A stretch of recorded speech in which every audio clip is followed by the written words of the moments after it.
America से अवैध भारतीयों की स्वदेश वापसी हो रही है। अमेरिकी राष्ट्रपति डोनाल्ड ट्रंप ने अलग अलग देशों से आए अवैध प्रवासियों को उनके देश भेजने की कार्रवाई शुरू कर दी है। इसी कड़ी में एक प्लेन भारतीयों को लेकर भी आ रहा है। इसी तरह भारत में भी अवैध बांग्लादेशी प्रवासी रह रहे हैं, जो कई मौकों पर सरकार के लिए परेशानी भी खड़ी कर चुके हैं।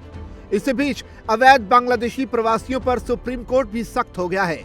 सुप्रीम कोर्ट ने भारत में अवैध बांग्लादेशी प्रवासियों की अनिश्चितकालीन हिरासत पर सवाल उठाया है। सर्वोच्च अदालत ने इन्हें उनके देश भेजने के बजाय पूरे भारत के सुधार गृहों में लंबे समय तक हिरासत में रखने के संबंध में केंद्र सरकार से जवाब मांगा है। जस्टिस जेबी पारदीवाला और जस्टिस आर महादेवन की पीठ ने इस बात पर जोर दिया कि जब किसी अवैध बांग्लादेशी प्रवासी को पकड़ा जाता है और विदेशी अधिनियम 1946 के अंतर्गत उसे दोषी ठहराया जाता है, तो उसकी सजा पूरी होने के तुरंत बाद उसे निर्वासित किया जाना चाहिए। पीठ ने पूछा कि विदेशी अधिनियम के अंतर्गत अपनी सजा पूरी करने के बाद फिलहाल कितने अवैध अप्रवासियों को विभिन्न सुधार गृहों में हिरासत में रखा गया है। शीर्ष अदालत ने लगभग 850 अवैध प्रवासियों की अनिश्चितकालीन हिरासत पर चिंता व्यक्त की। एससी ने 2009 के परिपत्र के खंड 2 का पालन करने में सरकार की विफलता पर सवाल उठाया, जो निर्वासन प्रक्रिया को 30 दिनों में पूरा करने का आदेश देता है।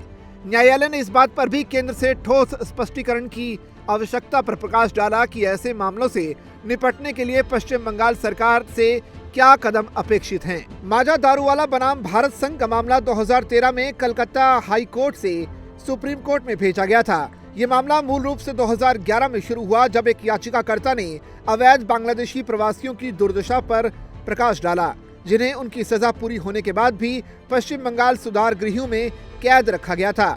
शीर्ष अदालत में स्थानांतरित होने से पहले कलकत्ता एचसी ने इस मुद्दे पर खुद ही संज्ञान लिया था। पीठ ने कहा कि ये प्रथाएं मौजूदा दिशा निर्देशों के विपरीत हैं, जो तेजी से निर्वासन प्रक्रियाओं की आवश्यकताओं को रेखांकित करती है। मामले की अगली सुनवाई 6 फरवरी को होगी। सुप्रीम कोर्ट ने भारत में अवैध बांग्लादेशी प्रवासियों की अनिश्चितकालीन हिरासत पर सवाल उठाया है। सर्वोच्च अदालत ने इन्हें उनके देश भेजने के बजाय पूरे भारत के सुधार गृहों में लंबे समय तक हिरासत में रखने के संबंध में केंद्र सरकार से जवाब मांगा है।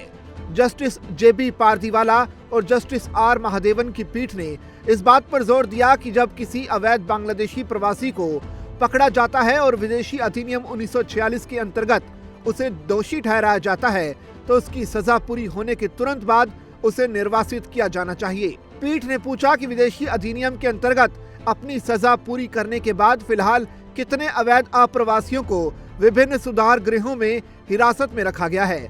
शीर्ष अदालत ने लगभग 850 अवैध प्रवासियों की अनिश्चितकालीन हिरासत पर चिंता व्यक्त की।